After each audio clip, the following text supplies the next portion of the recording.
My first rugby experience was actually in the nation's capital in Washington, D.C. I remember thinking about the sport as I experienced it as true American experience. All the sports that I remember playing as a kid rolled up into one. But it was really the friendships, the camaraderie, those experiences from those players initially really hooked me on the game and understanding that rugby was more than just a sport.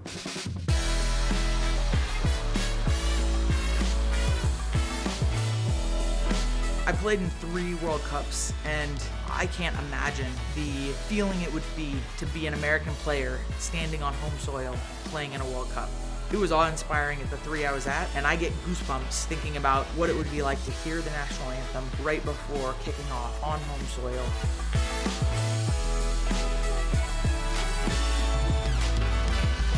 I think in a lot of ways, America is a bridge to the world. Every culture is here. I think that's why it would have record attendances, record profitability. It's an exciting time for America to become the centerpiece for this sport.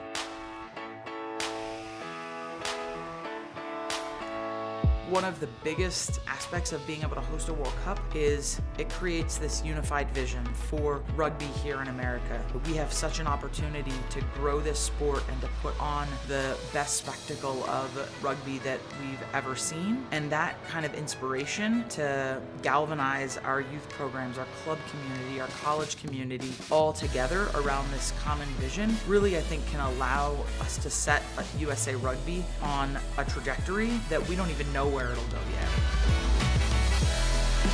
Whether this is your first experience with rugby or you've been in rugby for decades, this is an incredible opportunity for us to bring a pinnacle sporting event to American soil.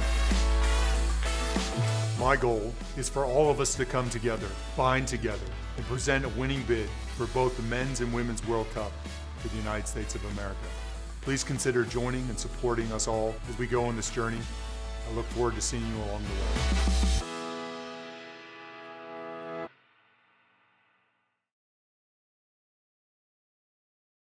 Good morning, and thank you for joining us. I'm Nedra Pickler, and I'll be your moderator today. As you all know, we're here today to publicly launch the United States bid to host the Men's Rugby World Cup in 2027 or 2031, and the Women's Rugby World Cup in 2029.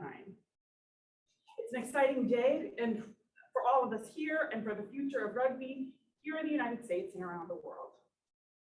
Here today to discuss the bid, recent progress made, and the road ahead are USA Rugby World Cup bid chair Jim Brown, USA Rugby Chief Executive Officer Ross Young, and World Rugby Hall of Fame inductee and Women's Sports Foundation President Phaidra Knight. All three will give opening remarks, and then Jim will offer a little more detail on the bid status. And then Ross, Jim, and Phaidra will be available to answer any questions that you have. For those of you who are joining us virtually via Zoom, go ahead and just put your questions in the chat box. And for those of you here in the room, you can just raise your hand and we will call on you. And I'll turn it over to Jim.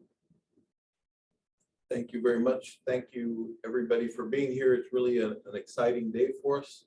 It's really a proud moment for us to share with you some of the formal work that we've been doing and certainly the progress we've been making on the bid side of preparing to submit a bid and potentially host in the future 1 or 2 Rugby World Cups here in the United States of America and the Americas in general. Just to give everybody a bit of history, we started this process formally a little over a year ago, August of 2020, middle of the pandemic. So I haven't seen most of my staff working on this bid in a while. But the reality is we started based on the opportunity of potentially hosting World Cups in the United States, especially following the Rugby World Cup success in Japan of 2019. I think that spurred even more energy and excitement behind that process. One of the first things we did, and for me, having worked on several World Cup soccer bids, as well as been part of delivering some of those along with Olympic Games, I think one of the first things we did was we went out and reached out to host cities and stadiums that potentially would be great opportunities for us to host matches in those cities. And based on previous experience, I have to confirm that the enthusiasm, the interest, and the energy coming from those communities, those stadiums, those city officials was overwhelmingly positive. And that was really a key part of what spurred us to even continue further. We then took that enthusiasm and got some technical requirements from World Rugby through their bid process, and can confirm now that we would very well deliver the requirements of a Rugby World Cup. In particular, a challenge in the United States, field size in NFL stadiums is a challenge that we all anticipated, and we feel very comfortable to confirm that most of our stadiums do comply now and will or are willing to comply in the future. Included in that is an understanding that the window that the Rugby World Cup is hosted, obviously during a very busy time for us here in the United States, the stadiums have also confirmed windows of opportunity, 2 to 3 weeks each, and sometimes more, where they're willing to adjust their existing tenants, namely NFL or college football, to accommodate Rugby World Cup during that traditional window for the event. We then did a financial review, both cost and revenue, which Dan mentioned on the video a little bit, and confirmed that there's an opportunity there not only to deliver a successful and profitable event, but also to turn a lot of that revenue potentially to helping grow the game, not only in the United States, not only in the region, but hopefully globally for World Rugby and beyond. So we're very excited, as we like to say, we want to host it, and we really feel quite strongly that perhaps now is the time for us to take that opportunity and do the best we can to not only win, but ultimately to host 1 or 2 Rugby World Cups in the future. Thank you. Thank you very much, Jim. Again, just to echo, welcome everybody here in person, everyone online.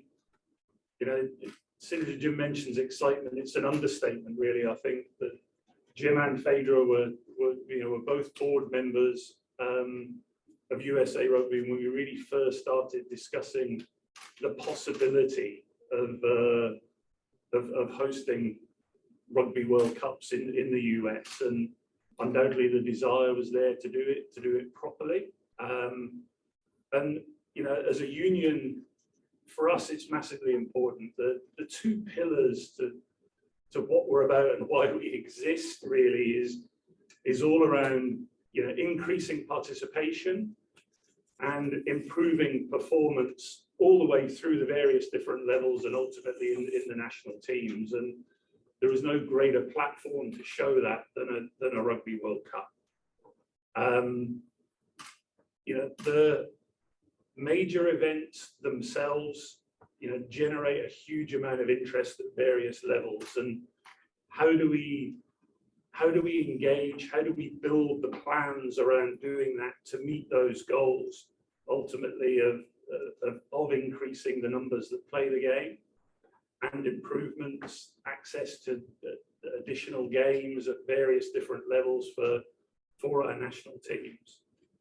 I think unifying, galvanizing, getting everyone together, pulling in the direction across all our communities. And it's great to see members of the community here in person today, and no doubt watching online. You know, we all want this game to be where we all feel it deserves to be within the US landscape. And you know, the knock-on effect of having events like Rugby World Cups in the US will give us the opportunity to get together, get behind it, and really show what we can do. I think, you know, when you look at it from the other side, you know, the whole sporting landscape in the US is something that, you know, the rest of the world is jealous about. The role sport plays within US culture.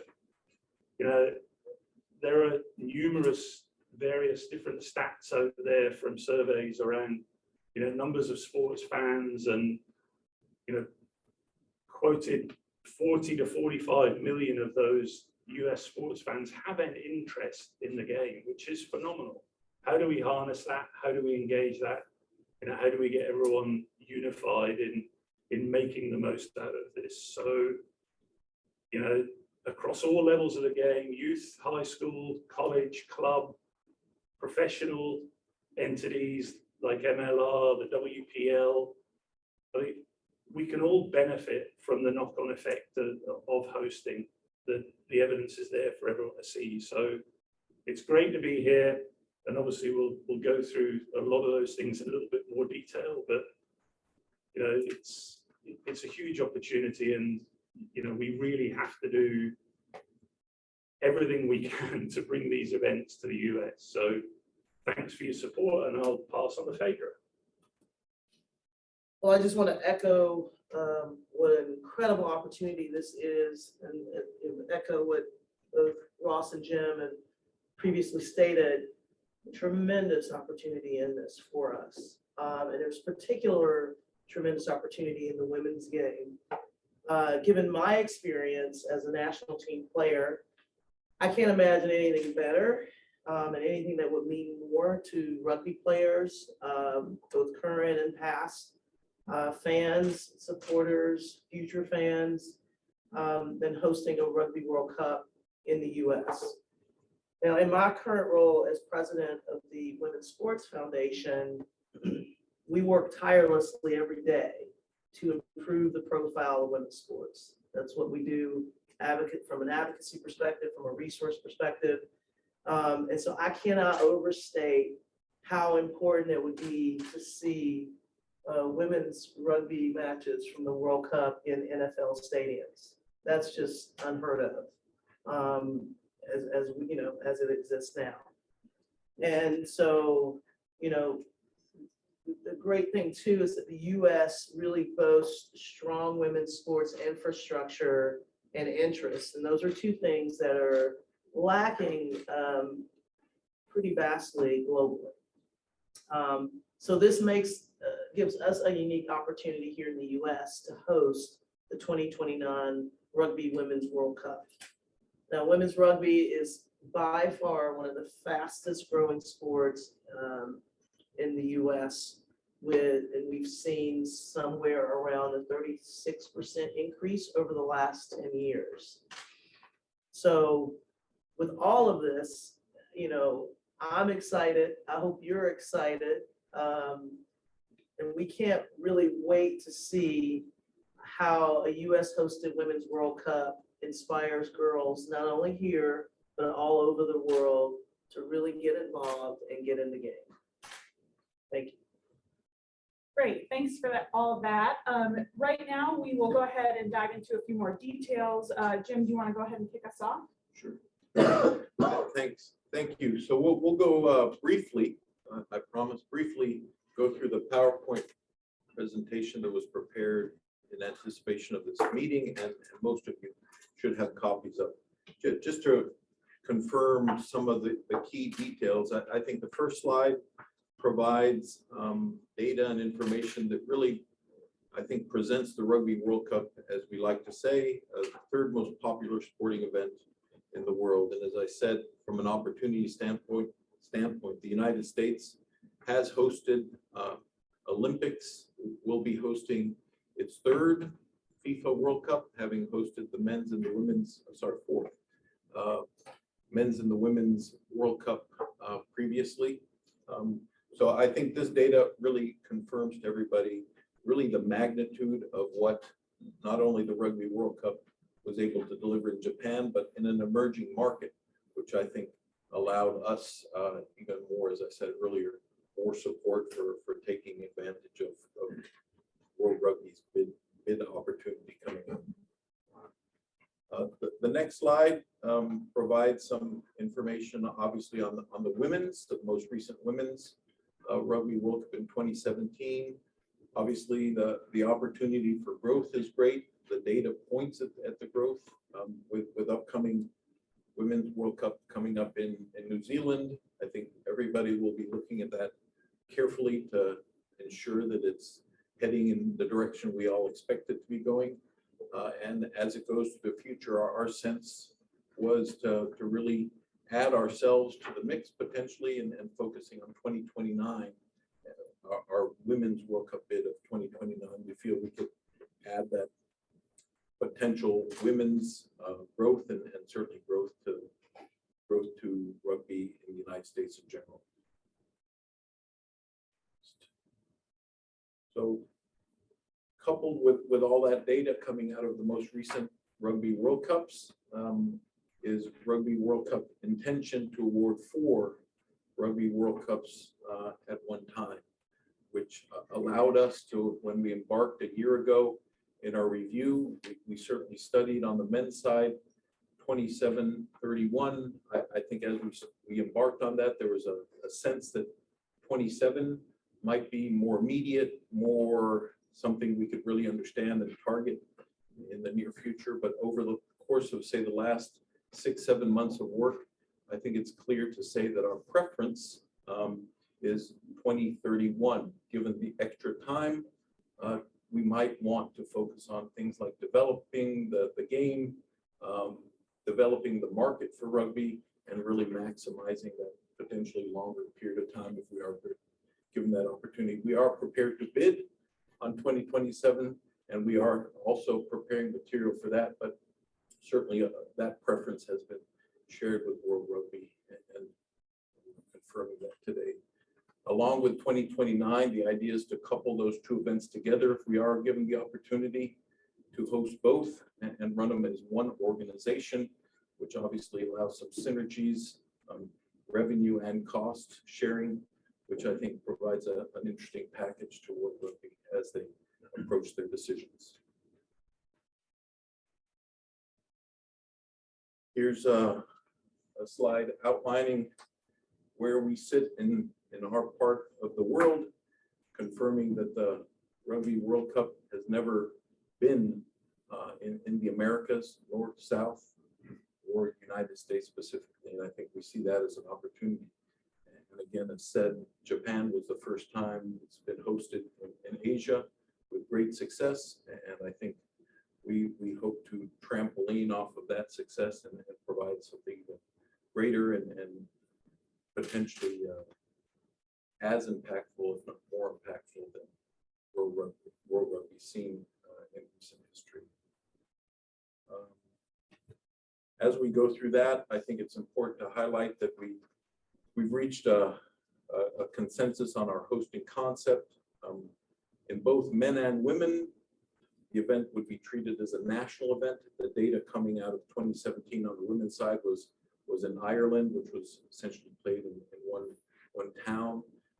We plan to play the Women's World Cup, given the opportunity, 6 to 8 cities, and really treat it much like most big events are treated in the United States as a national event, covering all parts of the country and all the big cities.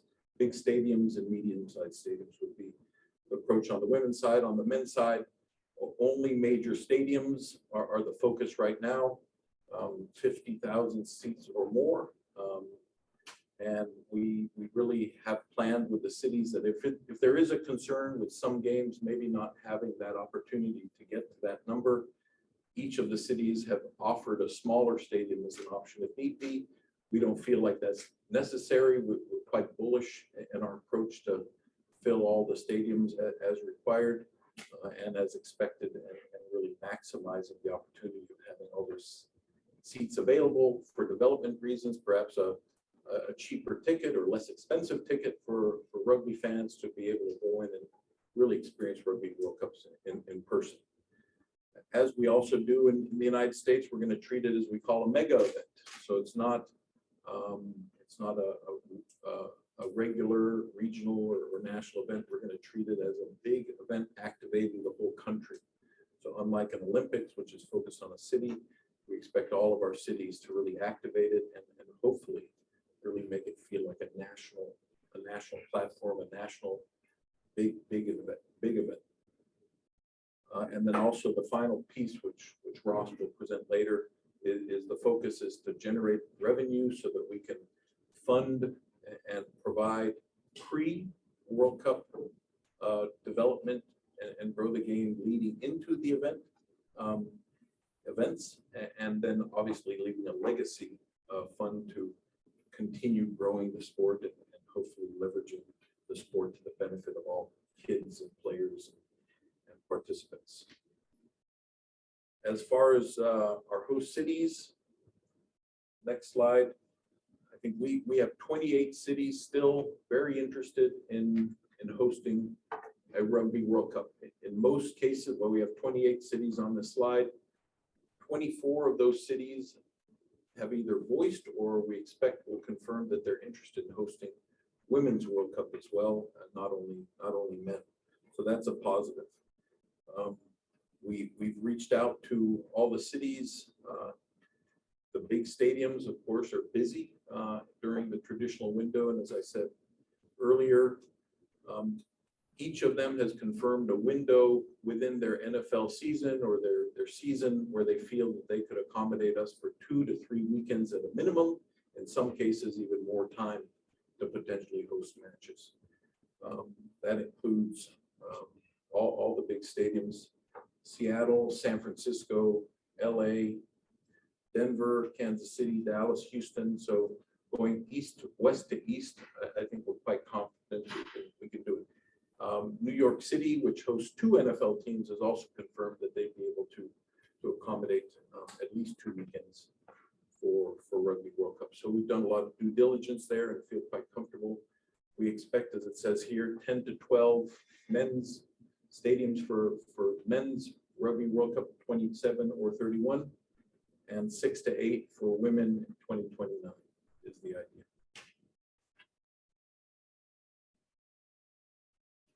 And confirming that it's not just a small group of us and USA Rugby preparing the bid. We have extensive support from rugby, as Ross pointed out, but also legal, government, event, and obviously a lot of necessary support to carry out such an extensive effort and preparing the bid accordingly.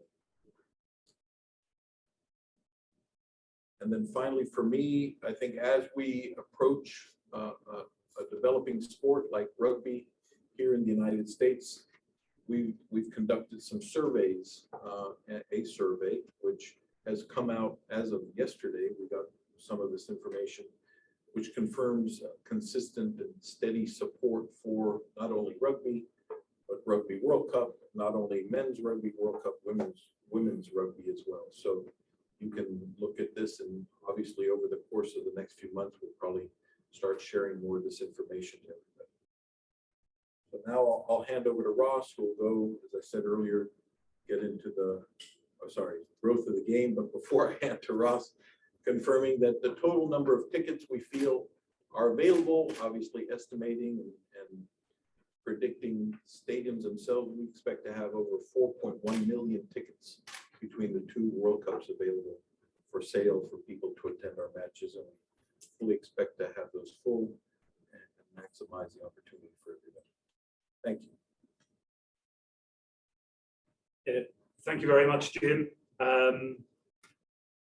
Coming back to the theme that we talked about earlier, really, I'm fortunate, along with Jim, to have seen very firsthand by being on the other side of the fence, if you like, with my previous roles with World Rugby, and been part of observer programs at other major events. It goes without saying, well-delivered, professional, high-profile major events generate growth and interest in the game. You just look at the US for examples. Jim mentioned 94 and 99 in particular, the knock-on effect and benefits that's had for MLS and soccer in the US, and certainly for women's soccer in 99. It's just, the way events are run now, the ancillary events that go around the events is engaging. It gets people's interest, it raises profile. The ability to do that, the ability to have more high-profile games. Look at this weekend, for example. We're going to have, around 50,000 plus people at FedEx Field for a one-off game that is just a one-off game. And we can do that without the benefit of traveling fans that you normally have at those type of events. And Rugby World Cup has a history of having very large numbers of overseas fans coming into the territory. So, having that almost talismanic North Star type of event, both for the men and for the women's, gives us the opportunity to raise the profile, raise interest, to allow us, as Jim mentioned, to drive strategic value for investment that's going to see the requisite returns that are required, that will allow us to do what we all collectively need to do as a rugby family in the US to make this game successful as a sport and really get it to where it needs to be as accepted across the US as one of the mainstream sports. This is the opportunity for us to do it. Put that North Star out there, put that anchor down. This is it. This is what we're going to aim for. This is what we're going to use to galvanize everyone to get behind it. So, yeah, a huge opportunity, And I think that, the unique factor of that has on the women's game, Phaidra is going to touch on next. Yeah, I mean, we've seen it particularly over the last 2 to 3 years, an impressive growth in women's sports across many landscapes. Certainly on the rise for participation.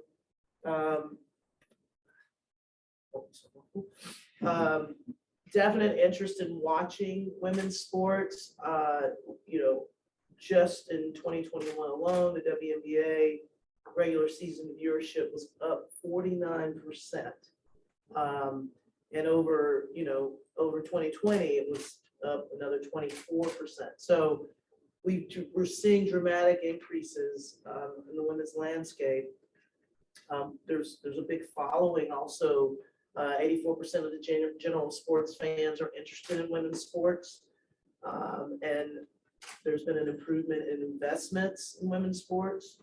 So all in all, I think bringing the Women's Rugby World Cup presents a tremendous opportunity to accelerate both the growth of women's sports and the tournament itself.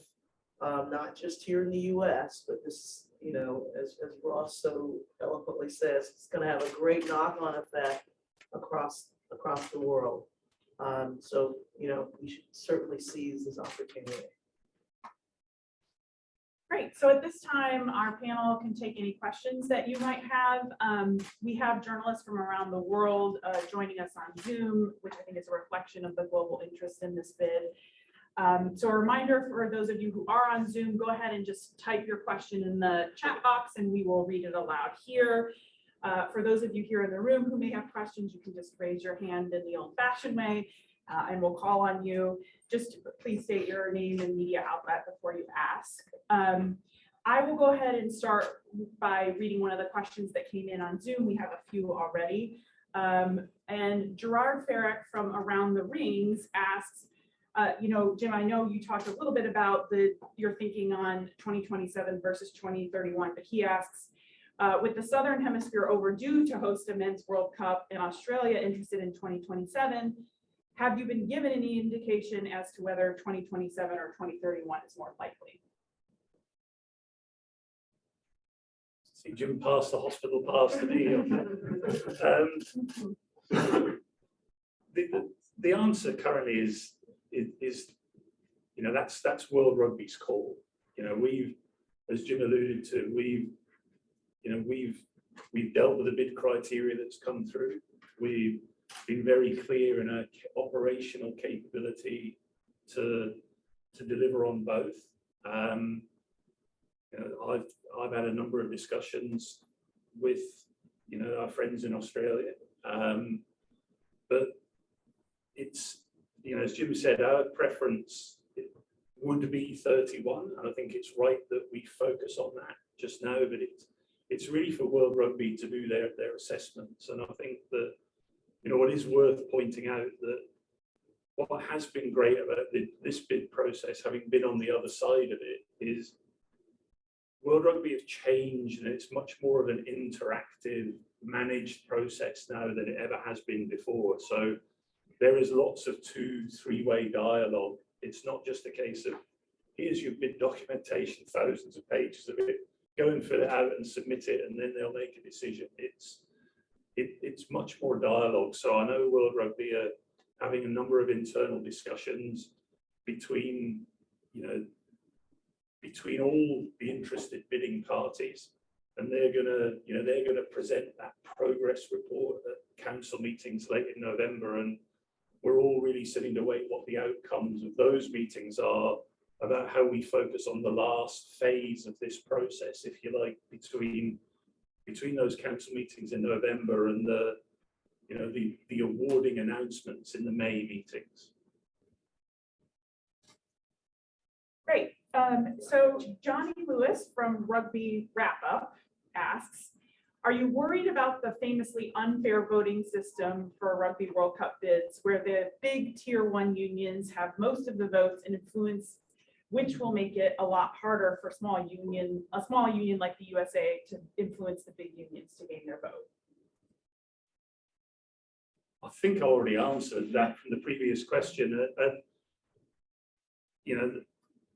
World Rugby have modernized that, like all major events. You look at examples with FIFA, with the IOC now, about trying to remove politics as much as you can from the process. And I think this managed process and the increased dialogue removes some of that. And it's certainly World Rugby's intention for it to be an open, clear, transparent process. So we've got to put our best foot forward. I think, the stats, the figures, the facts will speak for themselves. And hopefully, I'm confident that we have that requisite data and information to take away that and make a compelling case, standalone case for hosting.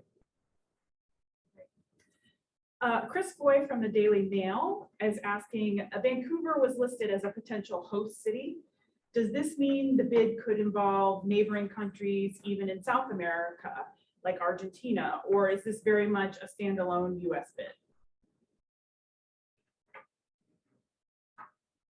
Yeah, our focus is to really treat it as much as a US focused bid as possible. Obviously, Vancouver offers proximity to a city like Seattle, which is very attractive to not only us, but any fan who comes to travel and wants to visit that area for a few matches. So I think there's a unique opportunity with Vancouver. We would treat that not necessarily as a co-bidding between Canada and the United States, but more of a host city type arrangement, which doesn't really extend the unions and the broader Canadian requirements as much as treating it like a standalone venue that happens to be very close to Seattle. So the answer would be no at this stage, but certainly I see Vancouver in particular being an attractive opportunity for us, and one of the cities we'll consider at the right time before we make a final selection with World Rugby, if we are to host. And I'd just like to add, and it's also for 29 and 31, not just men's, but also women's Rugby World Cup opportunity with Vancouver. Matt McCarthy from Rugby Wrap Up asks, when France bid for the 2023 tournament, their guarantee was 150 million. That was underwritten by the government. Typically, the host nation's government will give what's called a sovereign guarantee for the costs, not only to guarantee profit, but also to cover losses. How are you going to replace that sovereign guarantee, since it won't be likely to come from the US government?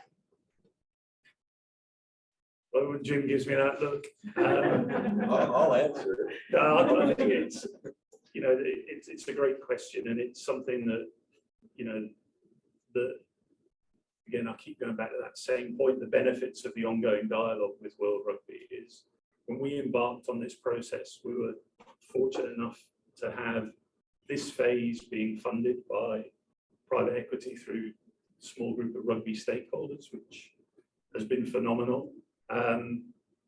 There has been a lot of interest from various private equity groups about how they can help build and support that. I think that would be fundamentally different So there are a number of options. There is a lot of interest out there about how the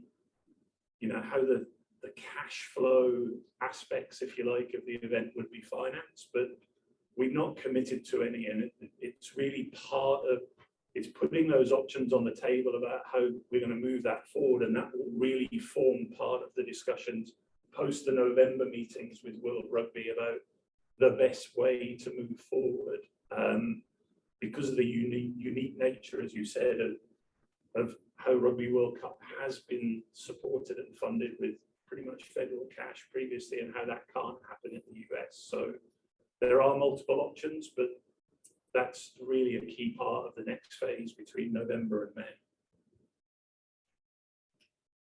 Great. Phaidra, this question's for you. It's from Alex Goff at the Goff Rugby Report. We haven't seen Women's Rugby World Cups played in large venues previously. Do you think venues or stakeholders need convincing that the women's game can fill big stadiums? And how do you feel that this bid has treated the women's event with this new level of support? So to answer the first question, you're probably going to pose the second question again to me. That's right, I will. Thank you. Yes, I think it's in the numbers in terms of proving that a women's event can, fill a stadium, and it can be a profitable success, but a success altogether. And so, yeah, it's about also utilizing, like you said, the shared resources of the men's World Cup, and really driving seat butts into seats, as they say. So I do believe that that's something that we can showcase, we can prove based on the 2017 World Cup, obviously, and all of the things that have come with that. And then The second part was about how do you feel that this bid has treated the women's event with this new level of support? I think it's been phenomenal. I think this is, this model, when I think about other sports, has maybe been used with mixed martial arts in terms of sandwiching and bringing in the women's game, and integrating it into the men's game to increase sort of that viewership and awareness. But not very many team sports have done this, if any. Soccer doesn't necessarily, and look at the impeccable growth of the women's soccer game. I mean, maybe basketball has come somewhat close, but not really.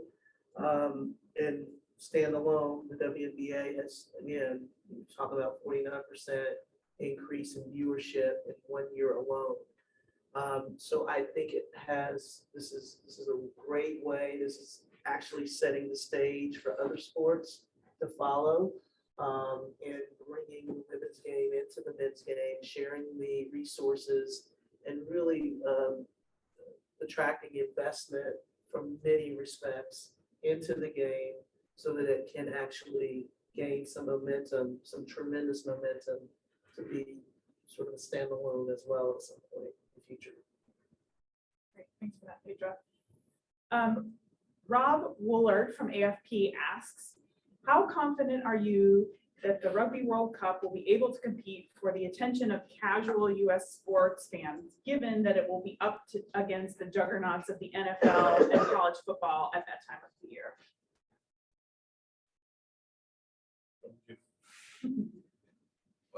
As we said earlier, we're really quite bullish about that opportunity, and obviously we have time to prepare ourselves and work with the communities. I think part of our approach to the host cities, in particular in the stadiums, is that they're going to be partners in the success of the Rugby World Cups played in their stadiums and their cities. So they will be partners with us to ensure.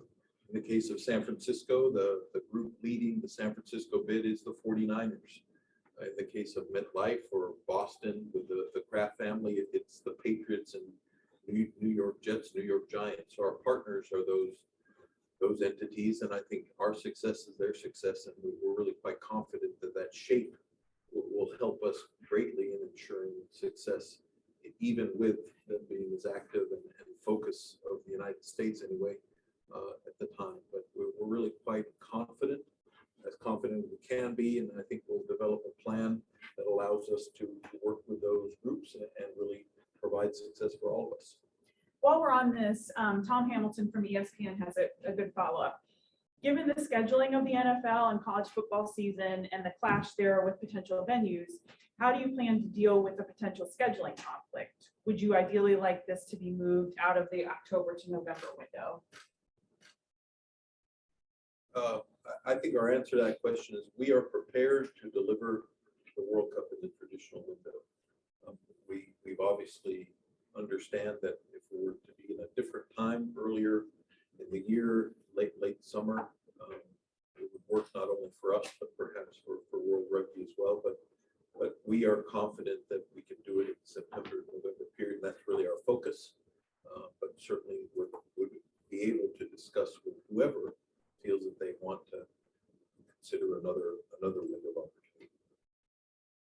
I think just to add to Jim's point on that as well, I think that that is one of the other benefits about, focusing on 29 and 31 and giving us a longer runway to be able to be more innovative in certain aspects of how and what we deliver. And a number of the key factors, even though when you go through the bid process, you have to document and prove that it can be done in the standard format, but it doesn't get locked in really until that sort of 4 to 6 year cycle prior to the event. So I think the further exploration of the opportunities, the benefits of potentially tweaking the windows is another upside of having a longer runway, if you like, to really get into that detail. We don't have any questions in the room. Go ahead and raise your hand if you do. We have another question on Zoom. And this is from Ron Lutti from the San Francisco Business Times. What have been the issues with the NFL stadium field size and how have those concerns been mitigated? Jim. The issues with an NFL stadium in particular, not all of them, but some of them, is that NFL stadium fields tend to be narrower than what both soccer and rugby require. And in this case, with the World Cup soccer tournament being played in 2026, many of the stadiums we're looking at are actually dealing with that question through their discussions with FIFA, and some of them will comply. Most of them say they plan to comply if selected, which obviously we can benefit from. In terms of generally the requirements of the stadium, our stadiums exceed expectations in most every area except for the width of the field. And right now our count of the 28 major stadiums being considered, close to 20 of them will either comply or already do comply, with another 7 or 8 currently considering widening their field if they're selected to be Rugby World Cup cities. So we're quite confident we can get to that 12 number quite easily, but certainly the more we have, the more opportunity we have in selecting the right cities, not only on stadium, but other requirements that we have to those Rugby World Cup.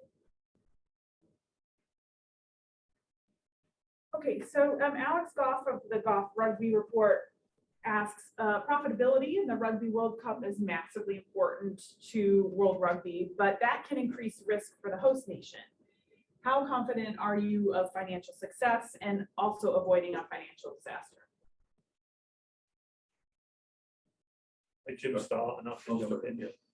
You clean up.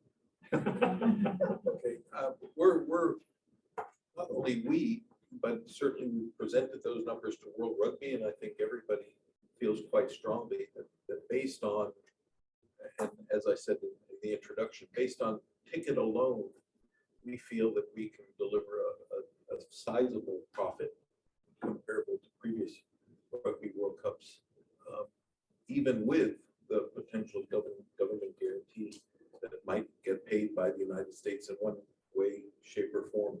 So we're quite confident that based on the modeling we've done, the detail and collaboration collaboration with World Rugby in terms of ticket prices and sell-through and international travelers, et cetera, that we feel quite confident that we have, certainly on the revenue side and the profit side, an attractive option for World Rugby.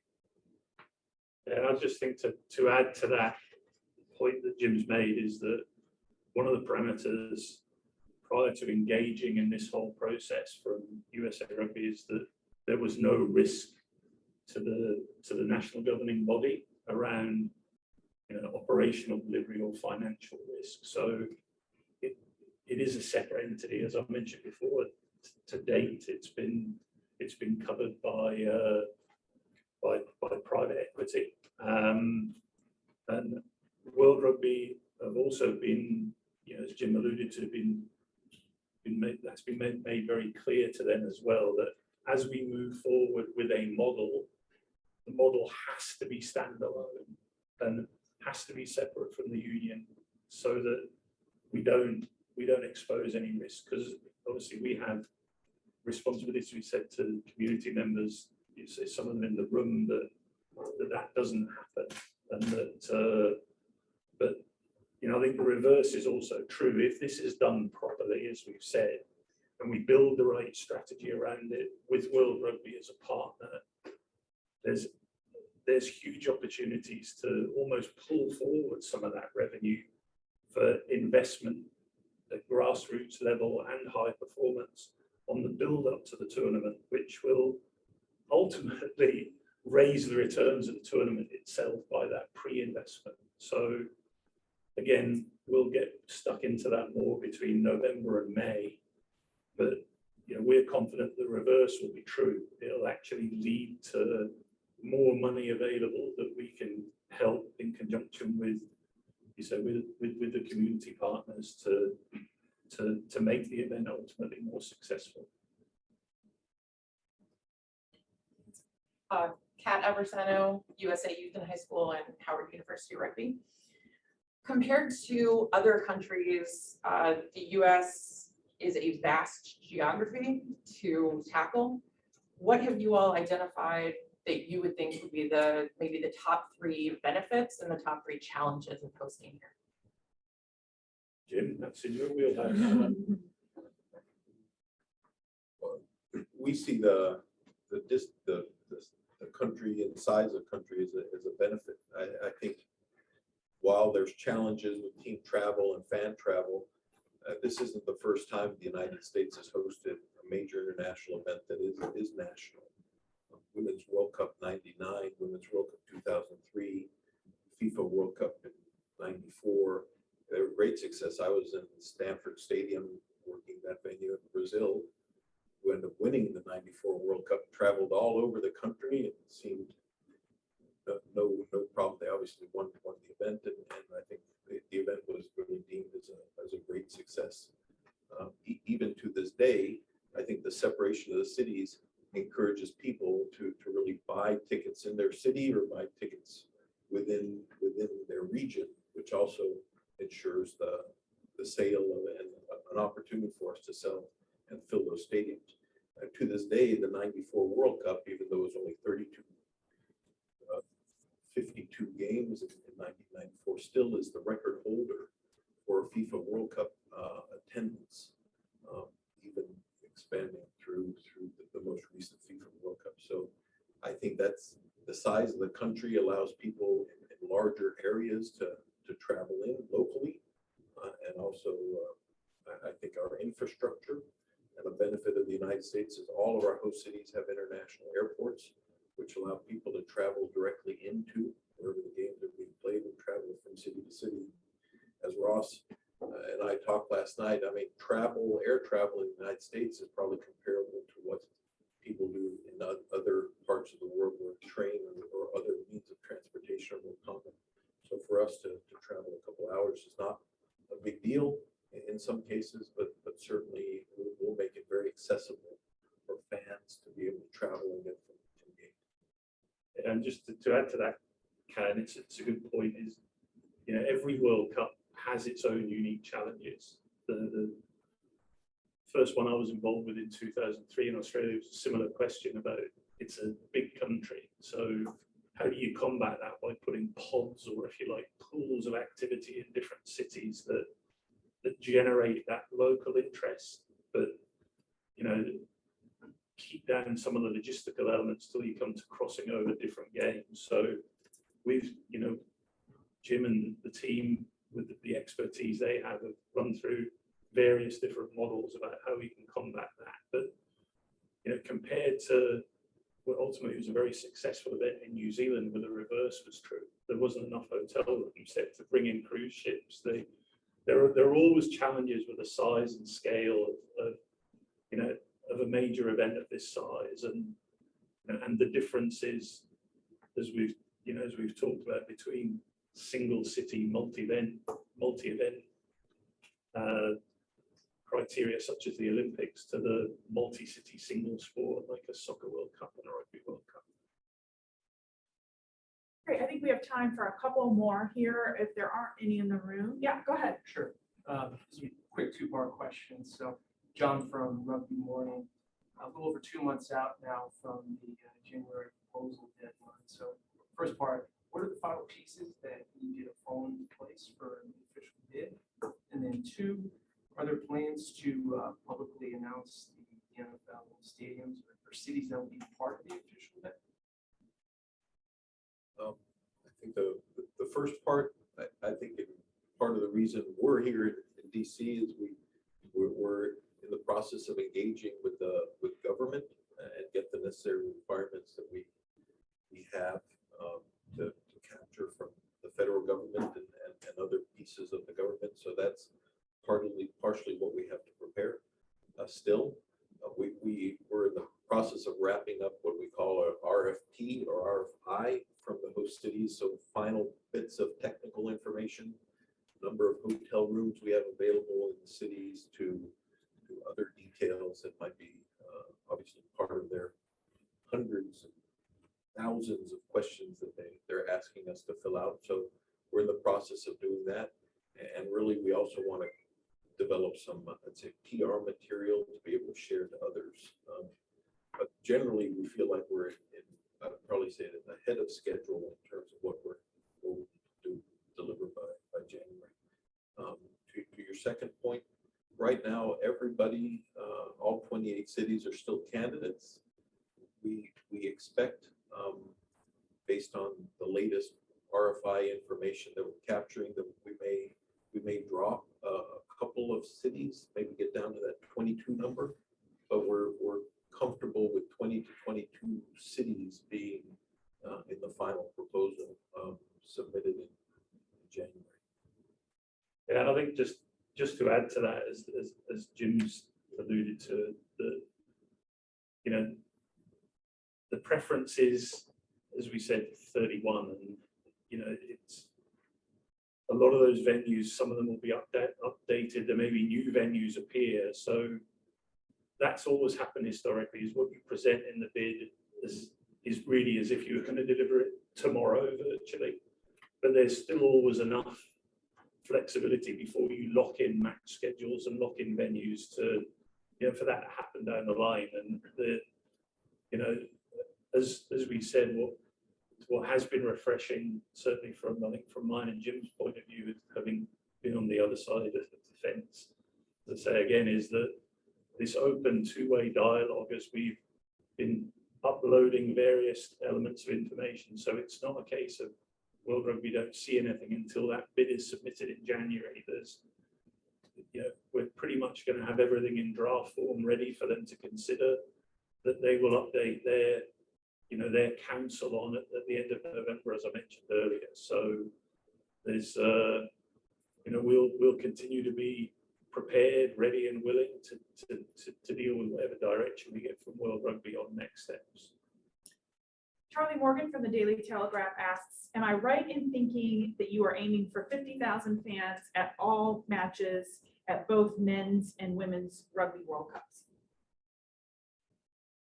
No, I think the idea is that at least 50,000 spectators, if not more, in all of the men's matches, so 48 games.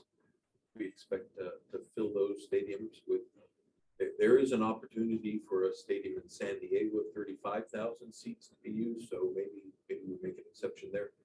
But we feel confident that the large NFL, large college stadiums will be the model for and the host of all the men's Rugby World Cup games. The idea of the women's in 29 is to use larger stadiums from 4 to 6, maybe even 8 games, depending on the interest and the movement on tickets and interest in those communities. But of the 32 games for that event, we expect 24 or so would probably play in smaller professional stadiums like MLS type stadiums or college stadiums, which accommodate the field. So a little bit more tapered back on 2029, but still quite aggressive and bullish in terms of being able to sell out large NFL stadiums for the big games. The plan. Opening game, finals, semifinals, that kind of thing.